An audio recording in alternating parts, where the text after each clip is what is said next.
Referee জালিম, আমার জন্য আমার আল্লাহ তাআলাই যথেষ্ট, আর তিনি কতই না চমৎকার কর্মবিধায়ক। ম্যাচ শেষে এভাবেই কান্না মাখা প্রতিবাদে নিজের ক্ষোভ ছাড়েন, দুচোখের অশ্রু বর্ষণে প্রজন্মকে কাঁদান, নিজেও মুক্ত আবহে কাঁদেন। পবিত্র কুরআনের এক আয়াত ছিল তার প্রতিবাদ, হাসবুনাল্লাহু ওয়া নি'মাল ওয়াকিল। আলহামদুলিল্লাহ أنا فخور بكل لعيب وبكل فرد في هذا المنظومة وفخور بالشعب المصري اللي لف ورانا العالم كله।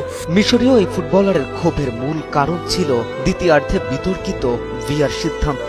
মুস্তাফা জিকো আর্জেন্টিনার জালে বল পাঠিয়ে দলকে 2-0 ব্যবধানে এগিয়ে দিলেও ভিআর পর্যালোচনার পরে লিসান্দ্রো মার্টিনেজের ওপর ফাউলের অভিযোগে গোলটি বাতিল করেন ফরাসি রেফারি ফ্রাঁসোয়া লেতিস্কিয়ে।